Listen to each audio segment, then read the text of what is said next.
चलें जी, हम स्टार्ट करते हैं। आज हमारा लेक्चर है कंजर्वेटिव फोर्स के ऊपर ही। लास्ट लेक्चर में हमने स्प्रिंग फोर्स को प्रूव किया था कि वो कंजर्वेटिव है। आज हम ग्रेविटेशनल फोर्स जो है या फोर्स ऑफ ग्रेविटी जो अर्थ की है उसको प्रूव करेंगे कि ये भी कंजर्वेटिव फोर्स है। ये आपने एफएससी पार्ट 1 में चैप्टर 4 के अंदर भी किया हुआ है। बस इसमें और उसमें फ़र्क ये है कि यहाँ पर हमने वो लाइन इंटेग्रल वाला मेथड यूज़ करना है। पहले हम इंटेग्रल के बगैर ही करते रहे हैं। तो मैं आपको थोड़ा सा आइडिया दे देता हूँ कि इसमें किस तरह से हमने इस टॉपिक को प्रोसीड करना है। फ़र्ज़ कर लें ये ग्राउंड लेवल है और यहाँ से किसी पॉइंट, जो ग्राउंड के ऊपर कोई पॉइंट है, यहाँ से आप ऑब्जेक्ट को किसी हाइट पर लेकर जाना चाहते हैं। फ़र्ज़ कर लें इन दोनों पॉइंट्स के दरमियान जो हाइट है उसको एच का नाम दे दें। ठीक हो गया। तो ग्राउंड से यानी लेट्स सपोज पॉइंट ए से पॉइंट बी तक अगर हम ऑब्जेक्ट को लेकर जाएं और फिर बी से वापस ए की तरफ लेकर आएं, तो इसको मैं राउंड ट्रिप कह सकता हूँ। यानी ए से बी की तरफ और फिर वापस बी से ए की तरफ। तो लास्ट लेक्चर में हमने ये देखा था कि हर ऐसी फोर्स कंजर्वेटिव फोर्स कहलाती है जिसकी वजह से किया गया वर्क पाथ पर डिपेंड ना करे, या दूसरी उसकी कंडीशन क्या थी, work done along the closed path is zero. तो यहाँ पर हम क्लोज पाथ वाली आज कंडीशन जो है उसको प्रूव करने लगे हैं ग्रेविटेशनल फोर्स के लिए।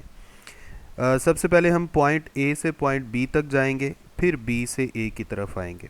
अच्छा, चाहे आप ऑब्जेक्ट को ए से बी तक लेकर जाएं यानी अपवर्ड मूव करें, चाहे डाउनवर्ड मूव करें, दोनों सूरतों में फोर्स ऑफ ग्रेविटी, जिसे हम ऑब्जेक्ट का वेट भी कहते हैं, ये तो वर्टिकली डाउनवर्ड ही लग रहा होता है।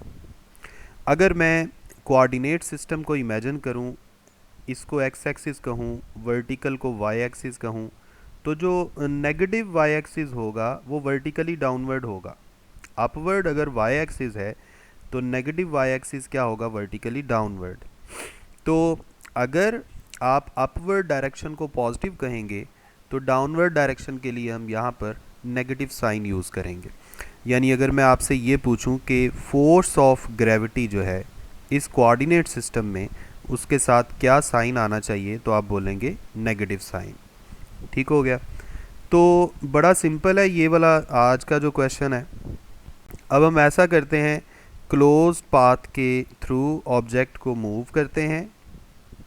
जब हम क्लोज्ड पाथ के थ्रू मूव करेंगे तो हमारे पास दो पाथ्स आएंगे।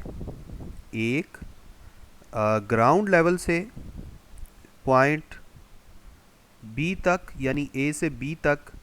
जब आप ए से बी तक जा रहे हैं तो असल में हम ज़ीरो हाइट से एच हाइट तक जा रहे हैं। इसी तरह अगर आप बी से ए की तरफ आएंगे तो आप असल में एच हाइट से ज़ीरो तक आ रहे हैं। ठीक है, इन दोनों लिमिट्स की आपको समझ आ गई है?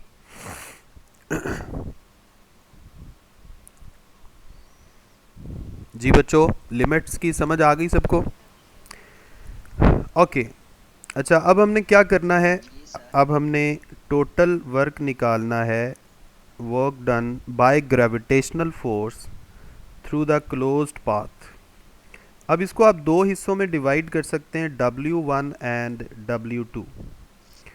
W1 मैं कह सकता हूँ ग्राउंड लेवल से एच हाइट तक, यानी ऊपर जाने तक। फ़र्ज़ कर लें इसके लिए हम लाइन इंटेग्रल लिखते हैं। लाइन इंटेग्रल ऑफ फोर्स में फोर्स ऑफ ग्रेविटी की जगह आप लिखेंगे -mg। डिस्टेंस को dx के साथ जाहिर कर दें और लिमिट यहाँ पर आएगी 0 से h। इसी तरह जो दूसरा वर्क है जो अपर पॉइंट से लोअर पॉइंट तक ला रहा है, जिसमें हम अपर पॉइंट कंसिडर करेंगे b पॉइंट, जिसकी हाइट h है, यानी इनिशियल हाइट h और फाइनल हाइट 0। ठीक है, ये लिमिट्स आ जाएंगी। बाकी अंदर जो फैक्टर है वो तो सेम ही रहेगा। जी बच्चों, आप सबको क्लियर है? ये दोनों टर्म्स क्लियर हैं?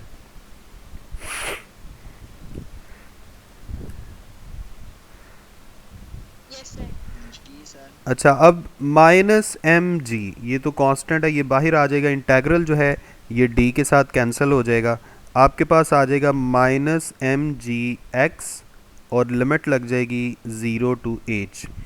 इसी तरह सेकंड जो है वो भी आएगा माइनस एम जी एक्स और लिमिट आ जाएगी एच टू ज़ीरो। ठीक है, जब आप फर्स्ट टर्म को सॉल्व करेंगे तो ये बनेगा माइनस एम जी, ब्रैकेट के अंदर आ जाएगा एच माइनस ज़ीरो, अपर माइनस लोअर, और ये भी माइनस एम जी को आप बाहर लिख लें और लिमिट अप्लाई कर दें एक्स के ऊपर, अपर माइनस लोअर बन जाएगा zero minus H. First term जो है वो माइनस एम जी एच आएगा, सेकेंड टर्म जो है वो प्लस एम जी एच हो जाएगा, क्योंकि ब्रैकेट के अंदर नेगेटिव साइन है, ये दोनों कैंसिल आउट हो जाएंगे और आपके पास रिजल्टेंट जो वर्क है, टोटल वर्क, वो ज़ीरो आ जाएगा। यानी हमने प्रूव कर दिया कि ग्रेविटेशनल फोर्स की वजह से किया गया वर्क क्लोज्ड पाथ के अलोंग कितना होता है, ज़ीरो। या आप ये कह सकते हैं work done by gravitational field in a closed path is zero, that's why gravitational field is conservative field, या gravitational force is conservative force.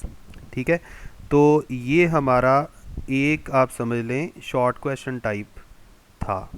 ठीक है, हो सकता है ये लॉन्ग में भी आ जाए, लेकिन शॉर्ट के लिए भी आप इसको कंसिडर कर सकते हैं। ठीक हो गया जी।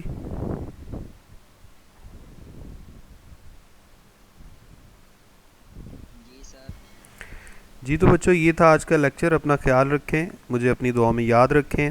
अल्लाह हाफिज़।